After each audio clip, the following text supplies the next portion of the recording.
Yeah, so Lori says you're never sick. My wife says she told you that, huh? Yeah, Lori says you're never sick.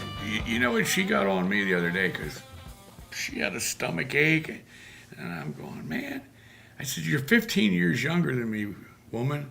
And I'm never sick. What's up? And she goes, well, you got all those shots to go to Vietnam, and she says, you're probably immunized for life. And I went, maybe I am. Yeah. Maybe. I mean, you guys all got have shots. shots. I think we're well preserved. How many shots did you get to go to Iraq? I have no idea. I know the only person my age probably has a smallpox vaccine. But You you had tons of shots. Oh, yeah. I think I've been vaccinated fully for hepatitis B Do twice. they still use the air guns?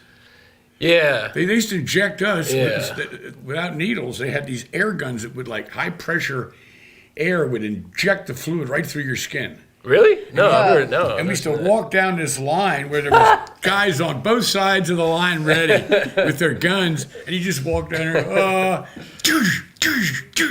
Good I remember the conveyor belt. Like a dozen in the butt, shot the arm, things. shot the other arm. Yeah. Well, and now, kids, all the parents that are not immunizing their children have an idea that anyone going into military service, they're going to make. Oh, Yeah. Damn sure that y'all have Shots. everything. Yeah. Anthrax, everything. Yeah. Well, maybe then military veterans are the ultra immunized species. Only time will tell. We'll see. I don't know. Y'all are Captain America in real Because life. you guys didn't have anthrax vaccines back then, right? No. Yeah, we have a series of, I think it's like 15 or 16 shots for the anthrax vaccine now. God. I mean, I guess time will tell and see what it does to our Well, bodies. of course, that's one of the problems they were having with Gulf War illnesses. They were giving them certain pills for, I don't know if it was anthrax or some kind of nerve agents. Yeah. And they turned out to cause problems. Yeah, we got malaria pills, and those things will give you side effects. We got plenty of those. Yeah. All right. Yeah. All right, I'm going to table this, All right, right? table it. Hello. Welcome to Veterans Nation. I'm Michelle Ladd, filling in for Kelly Smith, who is in the Philippines on her reserve duty, flying her C-130. She is. All right. And this is co-producer Rick Seaman and Trevor Scott here, 101st Airborne. 101st Airborne. Hooah! Yeah. All right. All right. Well, let's dedicate this segment. Today, this segment is dedicated to the 11th Armored Cavalry Division. All right. There they are. Did you know they have been around since 1901? Wow. Really? Long time. Started Yeah. in Virginia. They've been all over the place. Yeah. I mean, Vietnam, Iraq, Yeah. Right. Well, I'm assuming they weren't. and many other places. I wonder if they were an actual bona fide cavalry division in 1901, or if they actually started bet they as were. armored Back then? Well, something. there's an interesting proposition. When were the first motorized tanks? Yeah. Because the 11th AC, they work with tanks and APCs and all that. In 1901, I bet they're still using some horses, maybe. I would think. Yeah. I would think. I mean, that's pre-World War Yeah. I. Yep. Yeah. Oh, okay. All right. So, Thank you. speaking of tanks,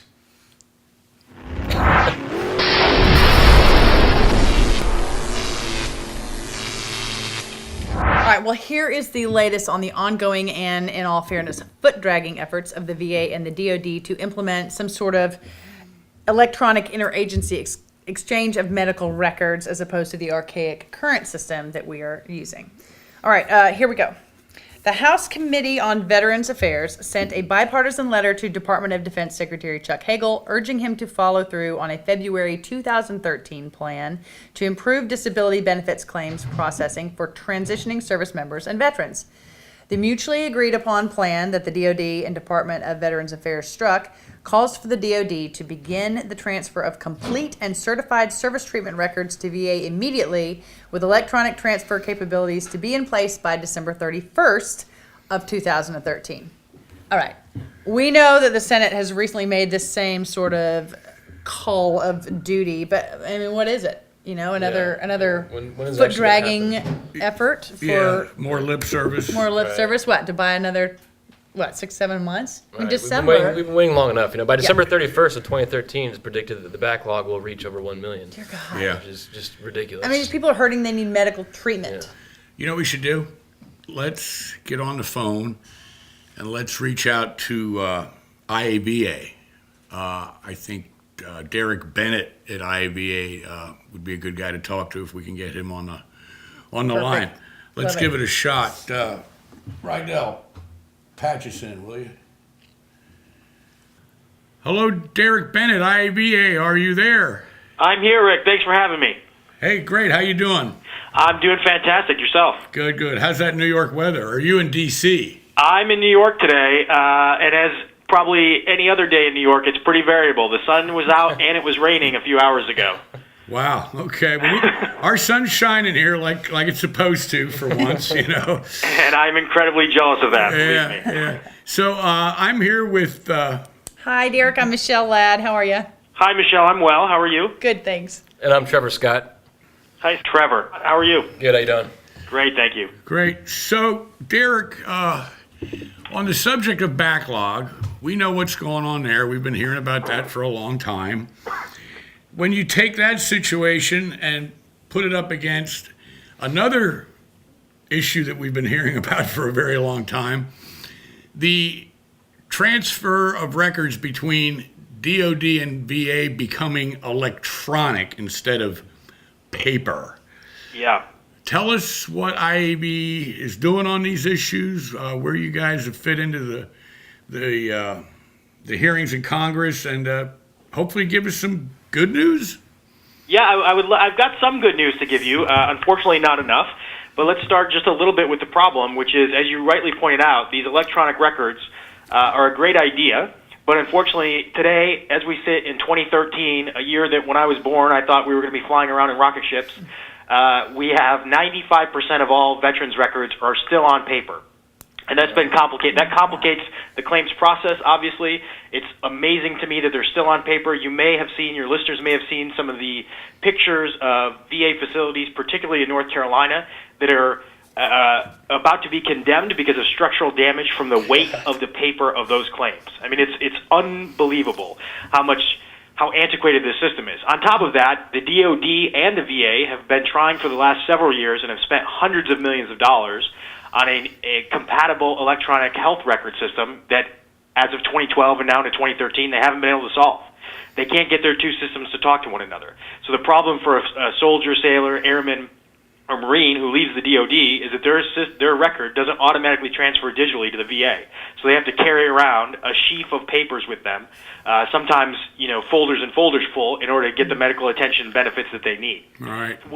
What we've been trying to do is recognizing that over 900,000 claims are pending right now for the VA, and of those 900,000, about 70% of those, or about 670,000, are backlogged, which means they've been waiting for adjudication over 125 days.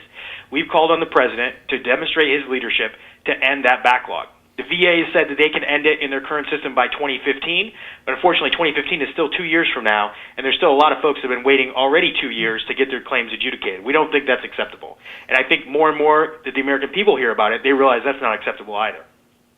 Right. And not to mention the number of backlogs we have now is bound to grow as we wind down in Afghanistan.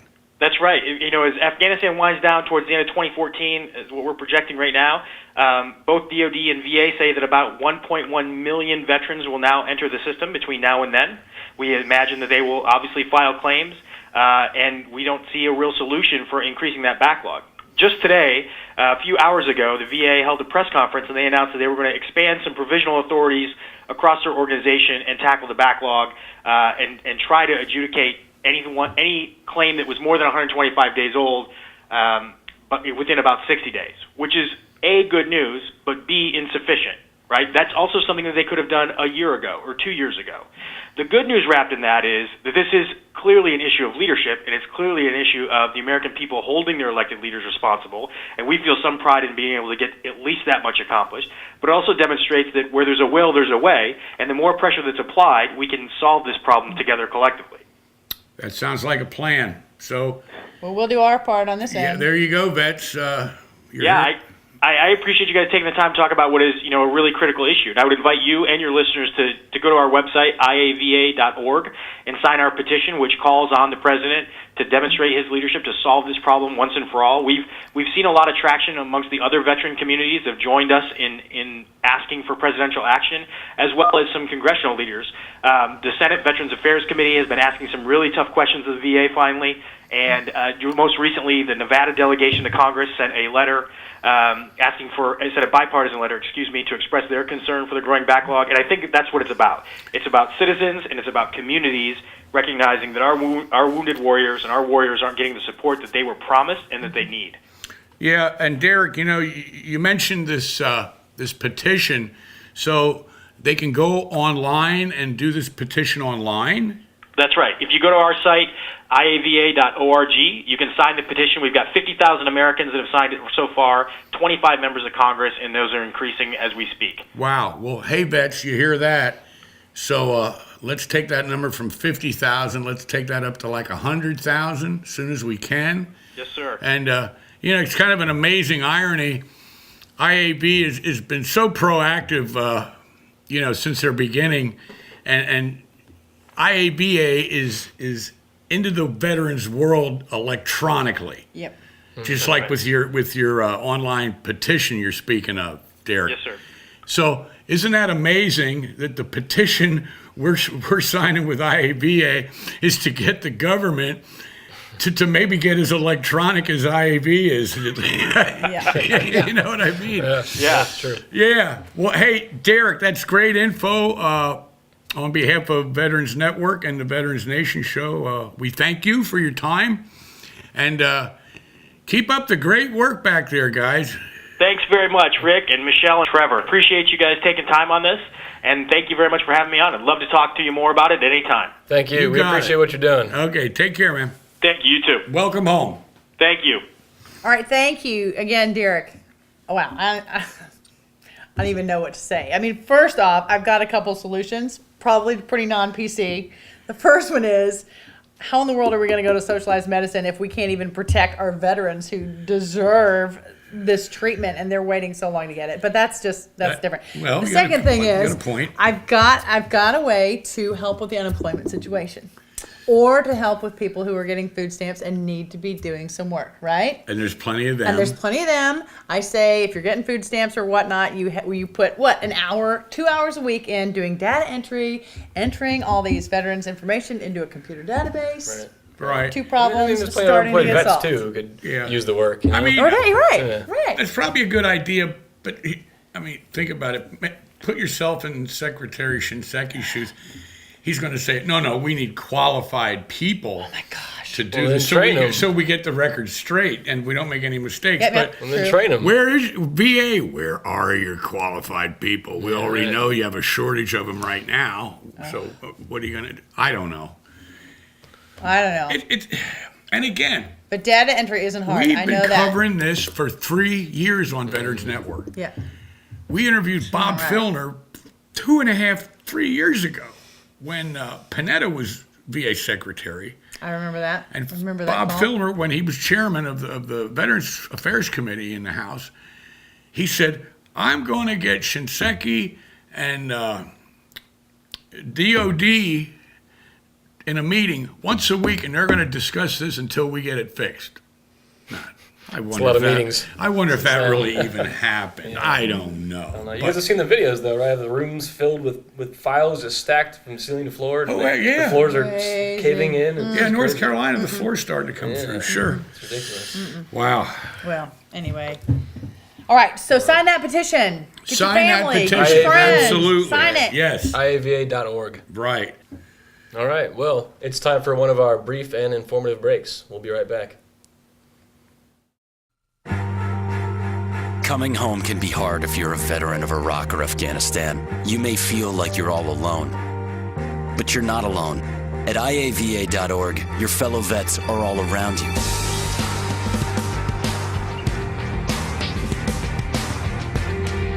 Join our free online community, get the resources you need, and connect to other vets who know where you're coming from. iava.org. We've got your back. We are back, and here's something worthwhile from Joe the Vet. Hello, Joe the Vet here once again. Freedom isn't free. We've all heard that statement before, and we know it can have several meanings. For instance, us hard-working Americans pay our share of taxes, federal, state, and of course our towns and counties, they have their fingers in our wallets too. We don't whine about it that much. No, we don't have time to whine because we're too damn busy working our butts off to house and feed our families. Now I'll come back to that part in a moment. In the meantime, I'd like to say hello to all of you deadbeats out there, all of you deadbeats that take advantage of our tax dollars. Now, there's some of you who really need it. You need help. You're in need. And when you're in need, those tax dollars are there for you. That's a good thing. I'm not talking about you. No. I'm talking about you chickenhead peckernecks who abuse and take advantage of these gifts. You need to get your heads out of your butts before somebody writes a bill that'll get your asses tossed out of here. Okay, back to where I was. It's payback time. I have a few connections around the government and Congress, so here's what I'm going to do. I am going to author a bill, and it's going to be titled the Infantryman's Tax Credit Act. That's right, the Infantryman's Tax Credit Act.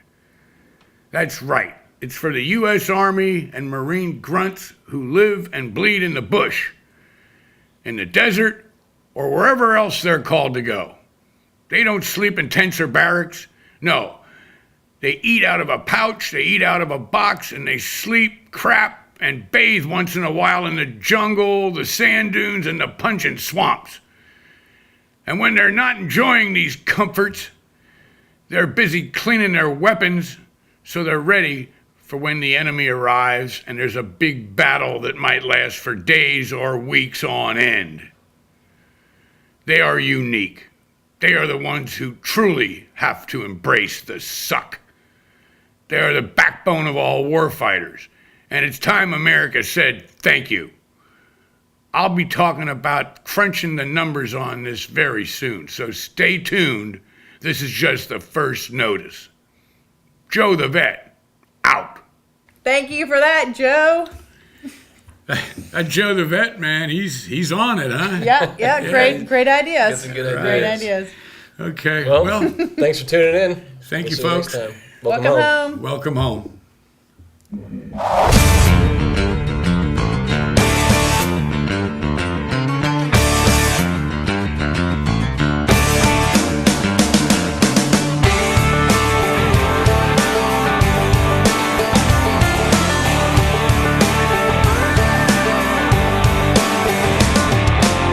Country boys don't rock and roll. Yeah, the record man told me so. You'll never get it on the radio. Why they trying to complicate the simple music that we make? Oh, 'cause if it moves